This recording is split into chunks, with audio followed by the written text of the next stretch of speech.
Hello, কিরে ওবায়দুল কাদের, কতদিন পর তুই আমারে ফোন করলি? আমাকে তো ভুলেই গিয়েছিস। ওদিকে খবর শুনছিস বাংলাদেশে কি হয়েছে? ম্যাডাম, বাংলাদেশের মধ্যে মনোনয়ন সব কমপ্লিট। আমাদেরকে সত্যিকারের সাসপেন্ড করে দেওয়া হলো। আমরা আর নির্বাচনে মনে হয় অংশ নিতে পারলাম না। সমস্যা নাই। আঙ্গুল যখন সোজা করে ঘি তোলার চেষ্টা করতেছিলাম, তখন ঘি তো হাতে ওঠে নাই, এখন আঙ্গুলটা একটু বেঁকা করব।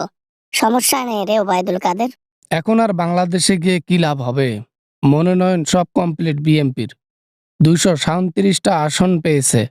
এখন আমরা গিয়ে কি হবে? আমাদের অপশন নাই আর। নির্বাচন আমরা সুষ্ঠু হইতে দেব না, বোঝো নাই?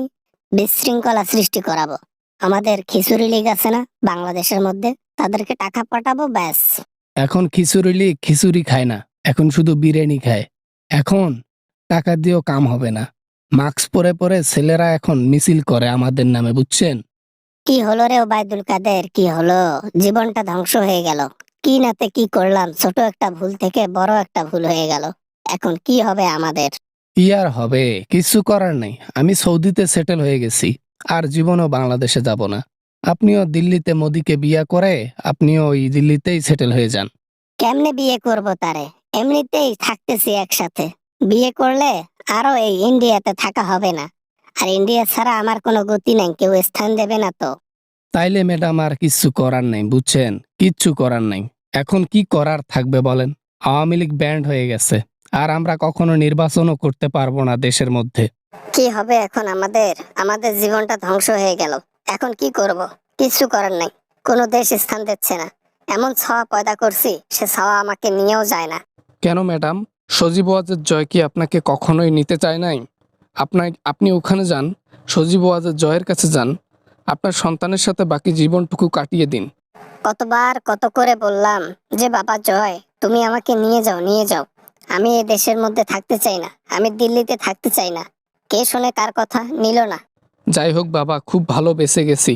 আমি তো সৌদি আরবে আসছি কোনো রকমে কষ্ট কইরা। এখন এখানে এসেও আমাকে ছদ্মবেশে ঘুরতে হচ্ছে বিভিন্ন স্থানে। ওদিকে তো 5 ফেব্রুয়ারি নির্বাচন। নির্বাচনের মধ্যে কোনো একটা দল ক্ষমতায় আসবে। ক্ষমতায় আসার পর তারা আবার 5 বছর থাকবে। তারপর তারপর অন্য কেউ আসবে, তারা 5 বছর থাকবে। এভাবে চলতে থাকবে। আমরা মনে হয় আর কখনো ক্ষমতায় যাইতে পারবো না রে কাদের। এক পা তো অলরেডি কবরের মধ্যে চলে গেছে। এখন আর ওইসব ভেবে আর কি লাভ হবে বলেন? ওইসব পূর্বের কথা বাদ দিতে হবে। যে টাকা ইনকাম করছি এটা দিয়েই জীবন পার হয়ে যাবে। আরে বেটা, আরে কিসের ইনকাম, কিসের কি? চুরি বলো, চুরি। চুরি করে আসছি। বাংলাদেশে কি কম অর্থ চুরি করেছি? সব চুরির টাকা রে কাদের। চুরি করতেও তো কষ্ট হয় ম্যাডাম। এর জন্য তো কষ্ট করছি জন্যই তো চুরি করতে পেরেছি। যাই হোক, সেই টাকা দিয়ে বাকি 14 পুরুষ পর্যন্ত খাইলেও শেষ হবে না। সমস্যা নাই, নির্বাচনের আগে গন্ডগোল সৃষ্টি হবে বাংলাদেশের মধ্যে, সমস্যা নেই। আমি সিস্টেম করে ফেলাবো, সমস্যা নেই। আমি তাদেরকে শান্তিতে ভোটও করতে দিব না তো। হুদাহুদি জনগণের পেছনে লাগেন না তো ম্যাডাম। অনেক তো লাগলেন। এতে কি একবারও আপনার কাজে আসছে? এই লাগাতে উল্টো আপনার ক্ষতি হয়েছে। অতএব জনগণের সাথে আর লাগেন না। জনগণের সাথে লাগবো? তারা আমার সাথে যে প্রতারণা করেছে, তারা আমার পেছনে লাথি দিয়ে বের করে দিছে।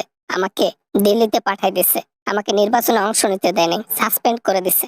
আপনি তো এগুলা ভাবে অনেক কষ্ট পাইছেন, আর আমি ভাবতেছি আমরা যে বেঁচে আছি এটাই তো বাপের নাম।